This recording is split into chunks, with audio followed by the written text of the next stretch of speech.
Halo semuanya, pada kesempatan kali ini kami akan mempresentasikan UTS Psikologi Abnormal dan Psikoterapi yang bertemakan gangguan bipolar 2.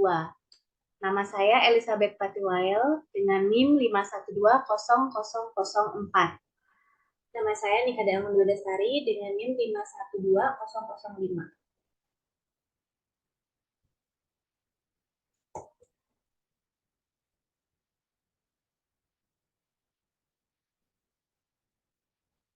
Baik, agenda kami hari ini yang pertama adalah kita akan menonton video dokumenter Living with Extreme Highs and Lows of Bipolar 2 Disorder.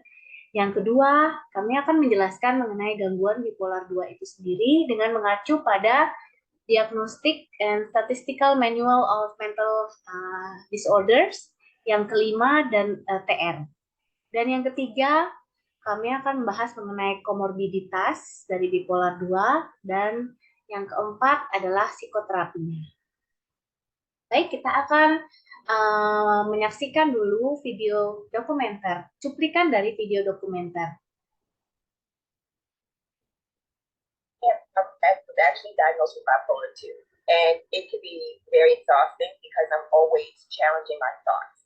I'm always trying to make sure that those things that I'm thinking, is it what it is at the time, or is it that my emotions are getting too involved? And what I tell people is that I feel every emotion that everyone else feels, but I feel them more intensely. So when I'm angry, I'm extremely angry. When I'm happy, I'm extremely happy. So it's like I feel those emotions even more intense. And so for me, it can be exhausting feeling those emotions more intensely than most people. And so I have to work constantly to manage those, because one of the things I don't want my emotions to manage me. I want to learn how to master and manage my emotions. For me with bipolar 2, I don't get mania, but I do experience the hypomania. And I'm going to be honest, I prefer the hypomania over the depression, because with the hypomania, I can get things done. I'm more productive. I'm more focused. But when it comes to the depression, it's very draining. It's like what I explained to you was like this big dark cloud over you. And when it's raining and there's a dark cloud, there's nothing you can do about it until the cloud passes by. The rain passes by. You just put on your raincoat. You use an umbrella, and then you keep going through life until the rain stops. And that's how depression is for me. It's like when it comes, it's nothing I can do but manage it. So I put on my raincoat. That raincoat for me is, maybe talking to friends or getting out the house. I use my umbrella. With that, for me, that would be prayer. That would be meditation. That would be scripture reading. That would be making sure I'm staying on my medication.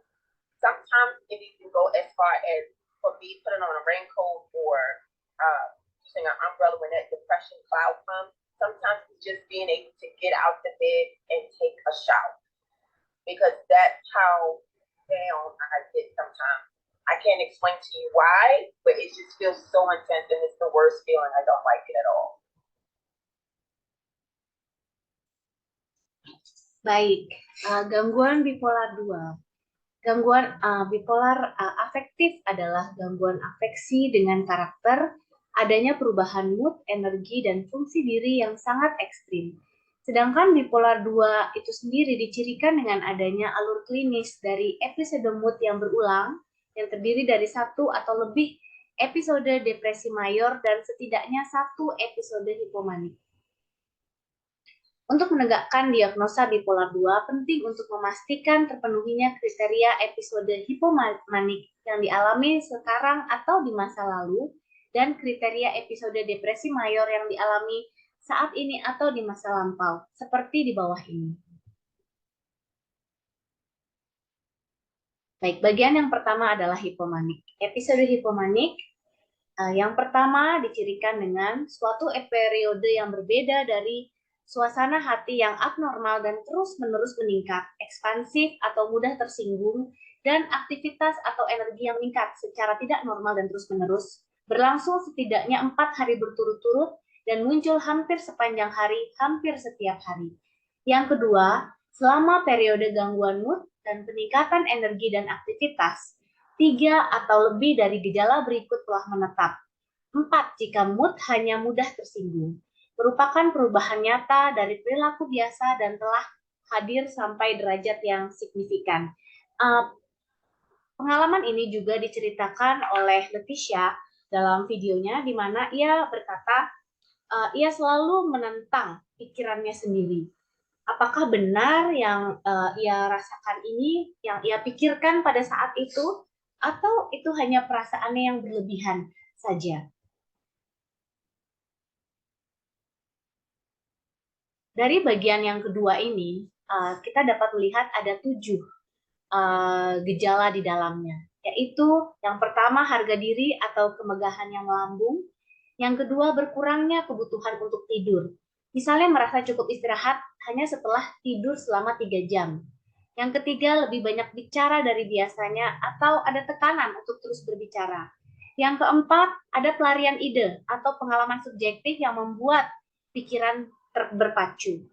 Yang kelima, ada distractibility, yaitu perhatian terlalu mudah ditarik ke rangsangan eksternal yang tidak penting atau tidak relevan, seperti yang dilaporkan atau diamati. Yang keenam, adanya peningkatan aktivitas yang diarahkan pada tujuan, baik secara sosial di tempat kerja atau sekolah, atau secara seksual atau agitasi psikomotorik.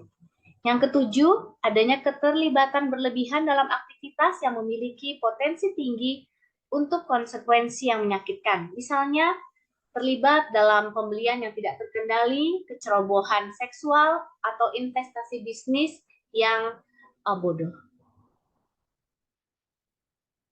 Lalu ciri episode hipomanik selanjutnya adalah episode ini dikaitkan dengan perubahan fungsi yang jelas, yang tidak khas dari individu ketika individu tersebut tidak mengalami gejala tersebut. Lalu ada gangguan mood dan perubahan fungsi dapat diamati oleh orang lain.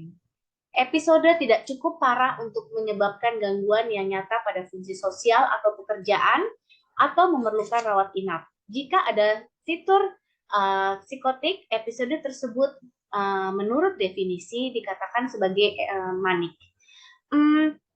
Ini juga sejalan dengan apa yang dikatakan oleh Leticia dalam video yang kita tonton tadi, bahwa fungsi sosial dan pekerjaannya itu tetap berjalan dengan normal. Ia tetap bisa melakukan banyak hal dan lebih produktif ketika ia sedang mengalami gejala episode hipomanik. Dan episode tersebut tidak disebabkan oleh efek fisiologis dari suatu zat, misalnya ada penyalahgunaan obat, pengobatan, atau pengobatan lain, atau kondisi medis lainnya.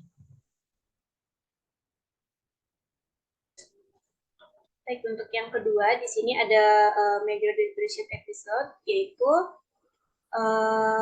yang pertama, di sini disebutkan ada 5 atau lebih dari gejala berikut telah muncul selama periode 2 minggu yang sama dan merupakan perubahan dari fungsi sebelumnya. Nah, setidaknya salah satu gejalanya adalah 1, suasana hati tertekan, atau 2, kehilangan minat atau kesenangan.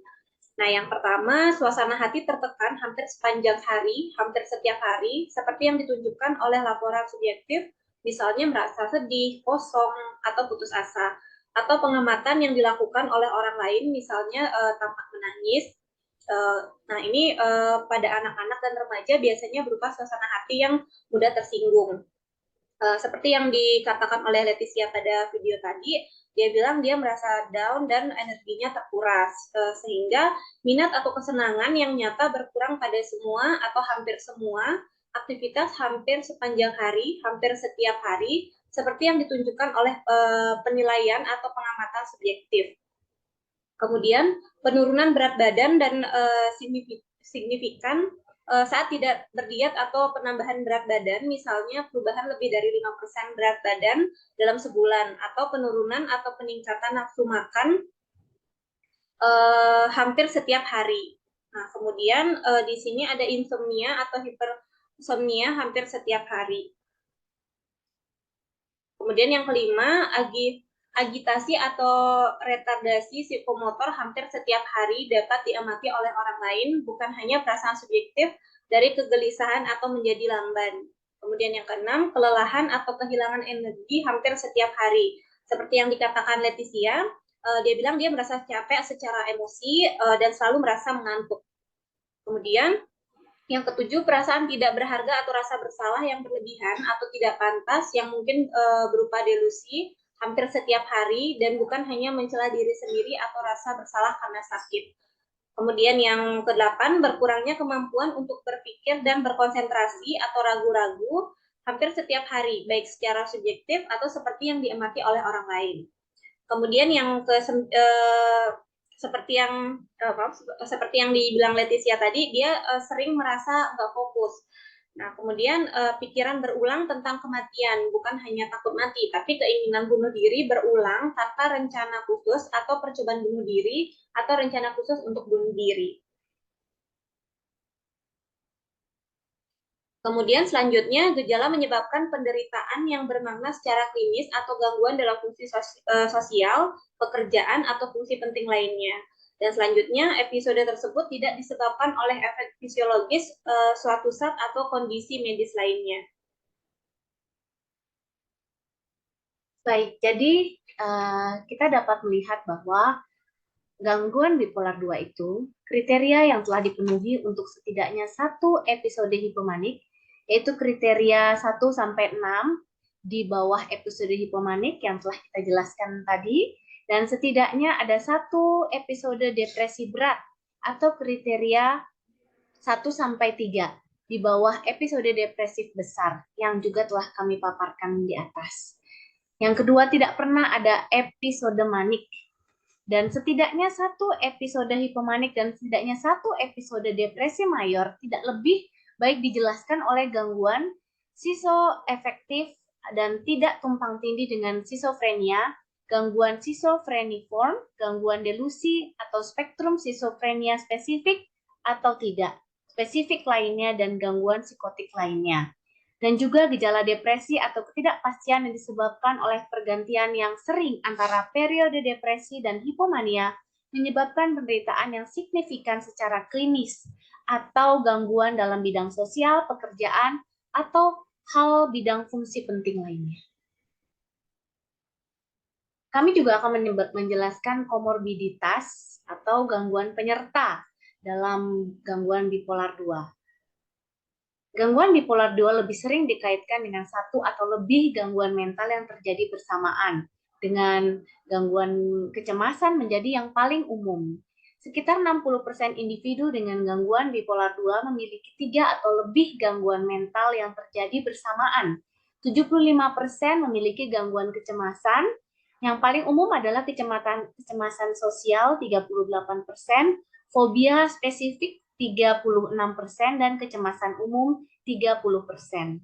Prevalensi gangguan kecemasan komorbid seumur hidup tidak berbeda antara gangguan bipolar 1 dan bipolar 2, tetapi berhubungan dengan perjalanan penyakit yang lebih buruk.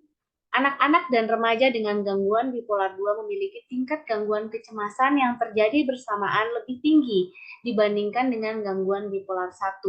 Dan gangguan kecemasan paling sering mendahului gangguan bipolar. Kecemasan dan gangguan penggunaan zat terjadi pada individu dengan gangguan bipolar 2 pada tingkat yang lebih tinggi daripada populasi umum. Selanjutnya perlu dicatat bahwa gangguan kecemasan dan penggunaan zat yang terjadi bersamaan tampaknya tidak mengikuti perjalanan penyakit yang benar-benar independen dari gangguan bipolar 2, melainkan memiliki hubungan yang kuat dengan keadaan suasana hati. Misalnya, gangguan kecemasan cenderung diasosiasikan dengan gejala depresi, dan gangguan penggunaan zat cukup diasosiasikan dengan gejala hipomanik. Prevalensi gangguan penggunaan zat tampaknya serupa antara gangguan bipolar 1 dan gangguan bipolar 2. Paling sering gangguan penggunaan alkohol sebanyak 42% dan penggunaan kanabis sebanyak 20%. Faktor sosiokultural mempengaruhi pola kondisi komorbid pada gangguan bipolar 2. Misalnya, negara-negara dengan larangan budaya terhadap alkohol atau penggunaan zat lain mungkin memiliki prevalensi komorbiditas penggunaan zat yang lebih rendah. Individu dengan gangguan bipolar 2 tampaknya memiliki tingkat gangguan stres pasca trauma penyerta yang lebih rendah dibandingkan dengan individu dengan gangguan bipolar 1.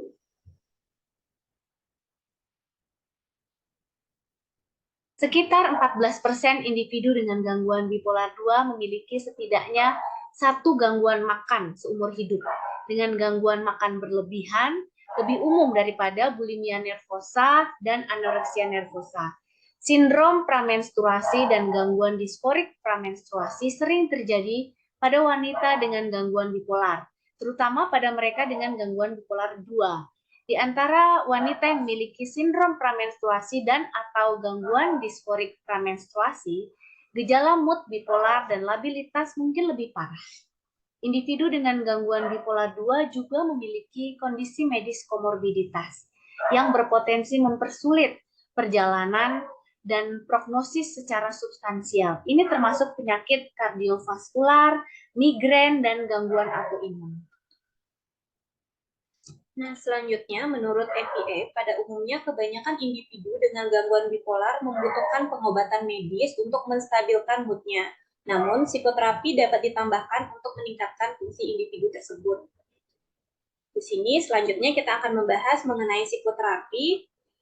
Psikoterapi yang digunakan untuk penderita gangguan bipolar 2, yaitu ada cognitive behavior therapy atau CBT, yang melibatkan upaya mengubah pola pikir.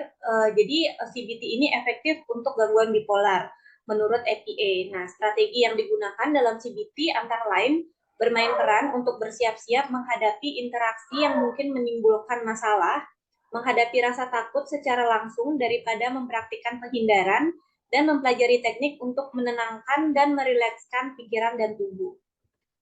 Penelitian menunjukkan bahwa menambahkan terapi perilaku kognitif ke dalam rencana perawatan dapat meningkatkan hasil gangguan bipolar menurut FDA. Dan hasil pengobatan yang baik adalah di mana episode suasana hati menjadi stabil dan pasien dilengkapi dengan keterampilan kognitif dan perilaku yang diperlakukan untuk menjadi lebih sadar akan pemicu dan cara mengelolanya secara lebih efektif. Seperti yang kita tonton di video tadi, di sana Leticia menjadi lebih mengatakan dia menjadi lebih tenang dan rileks, dan jika ia melakukan pengobatan yang baik, suasana hati akan menjadi stabil. Nah, di sini Leticia juga mengungkapkan ia memberikan ilustrasi jika ketika awan gelap datang, dia menggunakan sebuah mantel dan payung. Sebuah mantel itu di mana dia contohnya seperti mengobrol dengan teman dan keluar rumah seperti itu. Kemudian payung di sini dia mengilustrasikan payung itu seperti contohnya meditasi, berdoa, kemudian membaca Alkitab dan minum obat secara teratur. Atau sekedar turun dari tempat tidur dan mandi, dan dia juga di sana menjelaskan bahwa dia itu memelihara seekor kucing yang membuat dia agar tetap beraktivitas seperti itu. Nah, dia jadi lebih mau berjuang dan lebih serius. Seperti apa yang dia katakan, saya harus mengelola emosi saya, bukan emosi yang mengelola saya. Kemudian yang kedua ada interpersonal and social rhythm therapy, yaitu terapi tambahan untuk individu dengan gangguan mood, menguraikan teknik untuk meningkatkan kepatuhan pengobatan, mengelola peristiwa kehidupan yang penuh tekanan, dan mengurangi gangguan dalam ritme sosial. Dengan bentuk terapi ini, pasien mempelajari keterampilan yang dapat membantu mereka melindungi diri dari perkembangan episode mendatang. Nah, mengelola gejala pasien dan meningkatkan hubungan interpersonalnya adalah fokus utama IPSRT ini. Kemajuan IPSRT untuk pengobatan episode mood bipolar telah didukung oleh 2 studi klinis besar yang bisa berguna untuk menghindari gangguan dalam ritme sosial. Istilah gangguan dalam ritme sosial sesungguhnya artinya adalah setiap perubahan pada rutinitas sehari-hari kita, seperti kita bangun, waktu kita makan, dan waktu kita pergi tidur. IPSRT membantu individu dengan gangguan bipolar untuk memahami apa yang memperburuk dan apa yang memicu gangguan pengidapnya. Nah, di sini individu dengan gangguan bipolar mungkin tidak bisa tidur nyenyak dan kurang tidur bisa memicu mania. Terapi ritme interpersonal dan sosial adalah jenis terapi perilaku yang digunakan untuk mengatasi gangguan pada ritme sirkadian sosial. Nah, terapi ini mengajarkan orang keterampilan yang dapat melindungi mereka dari pemicu lain. Misalnya IPSRT mengajarkan keterampilan manajemen tidur. IPSRT juga membantu seseorang mempelajari keterampilan coping, yaitu mengelola konflik dan dengan demikian menghindari episode manik yang dapat menyebabkan banyak kerusakan. Selanjutnya ada family focus terapi. Terapi ini juga dapat bermanfaat bagi mereka yang mengalami gangguan bipolar menurut EPA. Nah, anggota keluarga diajari untuk mengenali tanda-tanda peringatan episode manik atau depresi, dan anggota keluarga serta pasien diajari keterampilan komunikasi yang baik. Seseorang anggota keluarga dapat membantu mengidentifikasi kapan seseorang itu dengan gangguan bipolar akan mengalami episode baru sebelum itu terjadi. Nah, anggota keluarga dapat mengetahui kapan pasien tidak minum obat, jadi penting bagi keluarga untuk terlibat dalam hal itu. Namun sayangnya, banyak pasien dengan gangguan bipolar cenderung tidak melibatkan keluarga mereka dalam rencana pengobatan mereka. Jadi, sebaiknya pasien membawa keluarga ke terapi ketika orang tersebut baik-baik saja. Nah, ini dapat bekerja lebih baik daripada ketika kambuh terjadi. Nah, komponen inti dari terapi yang berfokus pada keluarga adalah psikoedukasi. Ini berarti mendidik masyarakat tentang penyakit, pengobatan yang tersedia, dan risiko ketidakpatuhan terhadap pengobatan. Terapi yang berfokus pada keluarga penting karena seringkali dapat membantu pasien kembali ke jalur yang benar dengan keluarganya. Seringkali seorang pasien akan pulih dari episode manik dan cenderung meminimalkan atau tidak mengingat betapa buruknya mereka. Keluarganya mungkin trauma dengan apa yang terjadi. Bentuk terapi ini dapat membantu keluarga melalui hal ini dengan menekankan perilaku yang tepat dari pihak pasien. Baik, terima kasih. Kami sudah menyampaikan uraian mengenai gangguan bipolar 2. Terima kasih.